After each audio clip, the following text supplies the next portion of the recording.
ఈ వారం 10 రోజుల్లో వాళ్ళు కూడా ఈ ఇష్యూ మీద ఏదో టేకప్ చేయాలని ఆలోచన చేస్తున్నారు. కాబట్టి వెంటనే విచారణకు ఆదేశిస్తే అందులో ఏమైనా ఉండని ఏమైనా తేలని.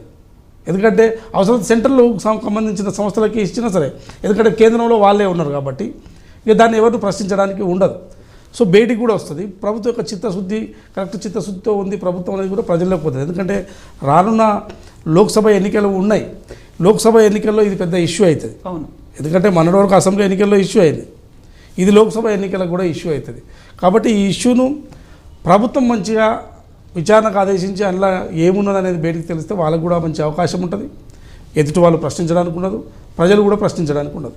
సో బీజేపీ మాజీ ఎమ్మెల్యే రఘునందన్ రావు కూడా అదే మాట అంటున్నారు. 2008లోనే వైఎస్ రాజశేఖర రెడ్డి హయాంలో కాళేశ్వరంపై సమీక్ష జరిగింది, సిబిఐ చేత విచారణ జరిపించాలి అనే మాట కూడా రఘునందన్ రావు అంటున్నాడు. భారీ స్థాయిలో అవినీతి జరిగింది అనే మాట ఆయన చెప్తున్నారు.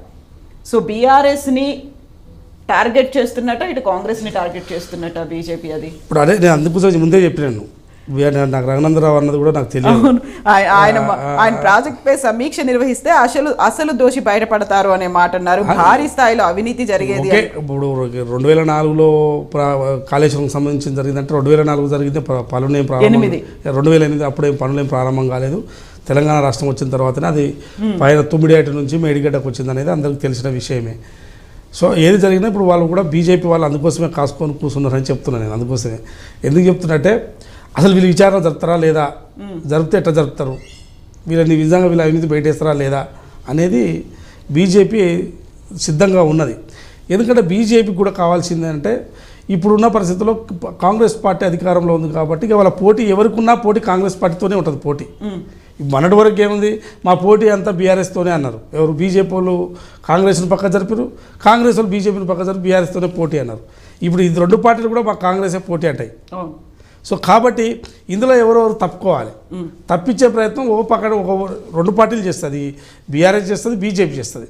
సో బీజేపీకి ఏంటంటే ఇప్పుడున్న పరిస్థితుల్లో బీఆర్ఎస్ ప్రతిపక్షంలో ఉంది కాబట్టి బీఆర్ఎస్ని ఇంకా మరింత వీక్ చేస్తే బీజేపీ ఇంకా పెరగడానికి స్కోప్ ఉంటుంది అనేది బీజేపీ యొక్క అంచనా. అందుకోసమే బీఆర్ఎస్ మీద గత ప్రభుత్వం మీద విచారణలు పడితే వాళ్ళ ఇంకా అంటే వాళ్ళ ఒక ప్రతిష్ట ఇంకా అభాసుపాలైతే, ఖచ్చితంగా ప్రజల్లో అభాసుపాలైతే మేము ఇంకా ముందు ఎదగడానికి అవకాశం ఉంటుంది అనేది బీజేపీ యొక్క ఆలోచన ఉంటుంది. అందుకోసమే ఇమీడియట్లీ కాంగ్రెస్ పార్టీ చేయబోయే యాక్టివిటీ మీద బీజేపీ కూడా ప్రధానంగా ఫోకస్ పెడుతుంది.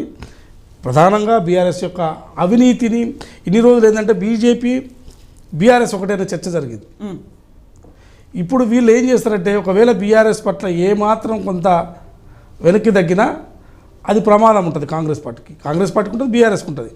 కాబట్టి వీళ్ళు ఈ గతంలో చేసిన ఆరోపణలు ఏవైతే ఉన్నాయో ఆరోపణలన్నీ కూడా నిరూపించాల్సిన బాధ్యత రాష్ట్ర ప్రభుత్వం పైన ఉంటుంది. ఎందుకంటే మొన్నటి వరకు కాంగ్రెస్ పార్టీ అది ప్రతిపక్షంలో ఉంది కాబట్టి వాళ్ళని ఎవరేం అనలేదు. సో వాళ్ళు ఏం చేయగలుగుతారు, ఎంతసేపున బీజేపీ కదా విచారణ జరిపించాల్సింది అనేది బీజేపీ వైపు ఫోకస్ పోయింది. కానీ ఇప్పుడు కాంగ్రెస్ వైపు కూడా ఫోకస్ ఉంటుంది. సో కాబట్టి ఖచ్చితంగా కాంగ్రెస్ పార్టీ దీని మీద సీరియస్గా చర్యలు తీసుకోవాల్సిన అవసరం ఉన్నది. సో ఇప్పుడు కాళేశ్వరానికి సంబంధించి మేడిగుడ్డలో 2 పిఎస్ కుంగిపోయినప్పుడు అక్టోబర్ 21న జరిగింది. ఆల్మోస్ట్ 2 నెలలు అవుతుంది. ఆ తర్వాత మీరు కూడా జర్నలిస్టుల అధ్యయన వేదిక తరఫున మాజీ ఇంజనీర్లతో, అందులో పార్టిసిపేట్ ఎక్స్పర్ట్స్తో, వీళ్ళందరితో, రిటైర్డ్ ఇంజనీర్లతో మీరు చేసినప్పుడు అప్పుడు వచ్చినటువంటి అవుట్కమ్ ఏంటి, అసలు ఏం జరిగింది అక్కడ, ఎందువల్ల లోపాలు లేకపోతే ఎందువల్ల కుంగిపోయింది అని చెప్పారు అప్పుడు? ఒకటి, రిటైర్డ్ ఇంజనీర్లు చెప్తున్నది ఏంటంటే ఇది అంటే తొందర ఎక్కువ ఉన్నది. ఈ కాళేశ్వరం ప్రాజెక్టు ఎప్పుడైతే ప్రారంభించాలని ముఖ్యమంత్రి శంకుస్థాపన చేసి పనులు ప్రారంభించదో తొందర ఎక్కువ చేశారు, టైం తీసుకోలేదు. అంటే ఒక ప్రాజెక్ట్ కట్టడానికి దాదాపుగా 10-12 ఏళ్ళు పడుతుంది. వీళ్ళు మొత్తం కూడా 3-4 సంవత్సరాల్లోనే పూర్తి చేసే ప్రయత్నం చేశారు. సో ఈ 3-4 ఏళ్ళలో పూర్తి చేయడం వల్ల అనేది ఒక మెటల్ కానీ అంటే కాంక్రీట్ ఇవన్నీ కూడా దానికి క్యూరింగ్ కావాల్సిన అవసరం ఉన్నది. ఇవన్నీ కాకుండా సమయం తీసుకోకుండా స్పీడ్గా చేయడం వల్ల ఈ ఇబ్బందులన్నీ కూడా ఎదురైనాయని చెప్తున్నారు. మరొకటి వాళ్ళు ప్రధానంగా చెప్పింది ఏంటంటే ఎక్కడైనా రాయి వచ్చిన దాకా కూడా డ్యామ్ అంటే ప్రాజెక్టు కానీ బ్యారేజ్లు కానీ ఇవన్నీ కూడా రాయి వచ్చిన దాకా కూడా మట్టి తీసిన తర్వాతనే దీన్ని బేస్ చేసుకుంటూ వస్తారు అనేది వాళ్ళు ప్రధానంగా చెప్తున్నారు. వీళ్ళు రాయి మీద వేయలేదు, కేవలం ఉష్క మీద వేసారు కాబట్టి అది కుంగింది, సింపుల్గా కుంగింది అని చెప్తున్నారు. అది ప్రభుత్వం కూడా చెప్తాం, మేము ఉష్క మీద కట్టినాం కాబట్టి, గత ప్రభుత్వం ఇసుక పైన కట్టినాం కాబట్టి కుంగినామని వాళ్ళే చెప్పారు. ఇంకా దానికి ఎవరేం చెప్తారు? కాబట్టి అక్కడ వయబిలిటీ కాదని మేము చాలామంది ఇంజనీర్లు చెప్పినప్పటికీ కూడా గతంలో రాక్ మీద ఉష్క మీద కూడా కట్టిన ప్రాజెక్టులు చాలా ఉన్నాయని చెప్తున్నారు. కానీ దానికి కూడా అనేక జాగ్రత్తలు మెజర్మెంట్ తీసుకోవాల్సి ఉండే, ఆ మెజర్మెంట్స్ తీసుకోకుండానే కట్టిరు అనేది స్పీడ్ వర్క్ చేయడం వల్లనే ఇది జరిగిందనేది చెప్తున్నారు. ఎందుకంటే అంతకన్నా ముందు కూడా వరదలు వచ్చినప్పుడు పంప్ హౌజులు మునిగినాయి. పంప్ హౌజులు మునిగినాయి అంటే ఇదేమో బ్యారేజ్ కుంగింది. ఈ బ్యారేజ్కి అనుసంధానంగా కట్టిన పంప్ హౌజులు అనుసంధానం కట్టిన పంప్ హౌజులు అందులోకి వాటర్ వచ్చి మొత్తం కూడా మునిగిపోయినాయి, ఎక్కడిదక్కడ మునిగిపోయినాయి.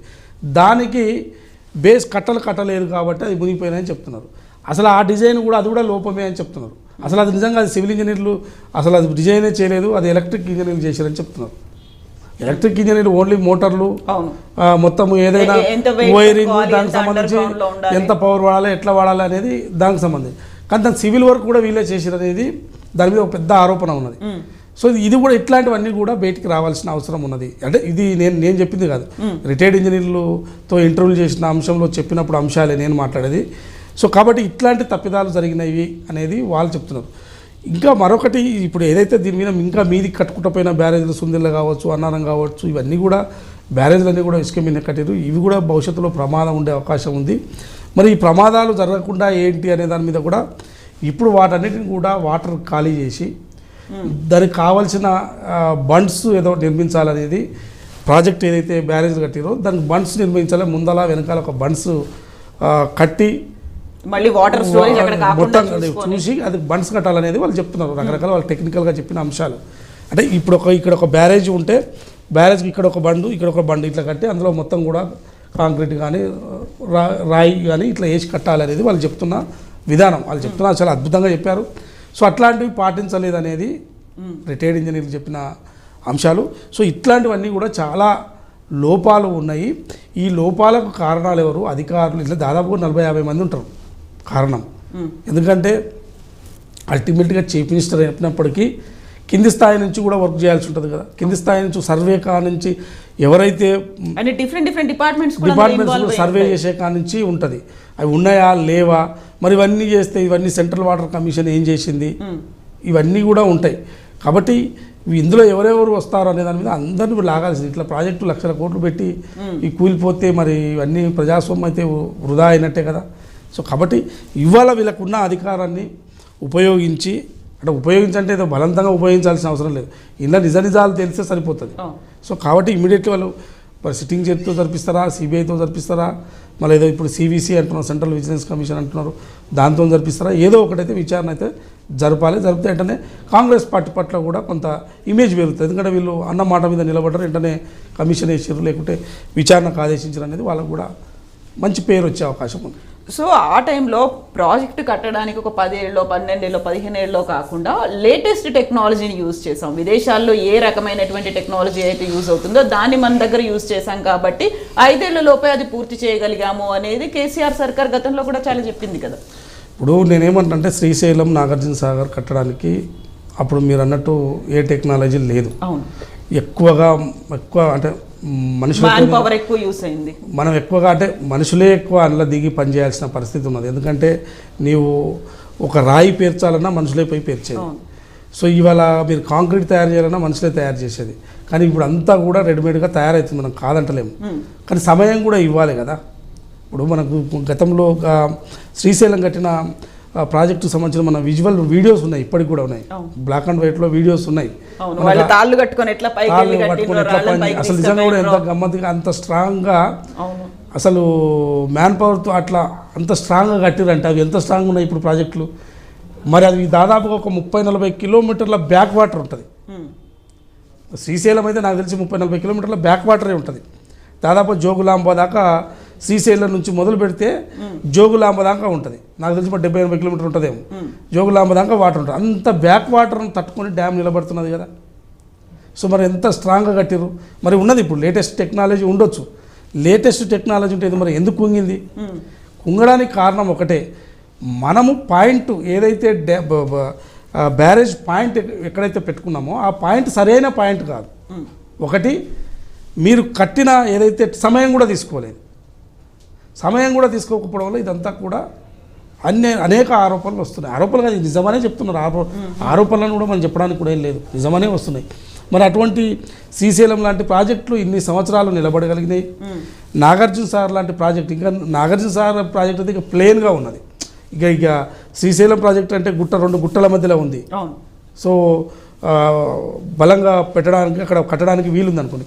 ఇంకా నాగార్జున సార్ ప్లేన్గా కూడా ఉన్నది, చాలా ఎక్కువ విడ్త్గా డ్యామ్ ఉన్నది. మరి అది ఎట్లా నిలబడ్డది? అది కూడా కొన్ని కిలోమీటర్ల బ్యాక్ వాటర్ ఉన్నది, విస్తారంగా వాటర్ ఉన్నది, ఇంకా దీనికన్నా ఎక్కువ స్టోరేజ్ వాటర్ ఉన్నది నాగార్జున సారు.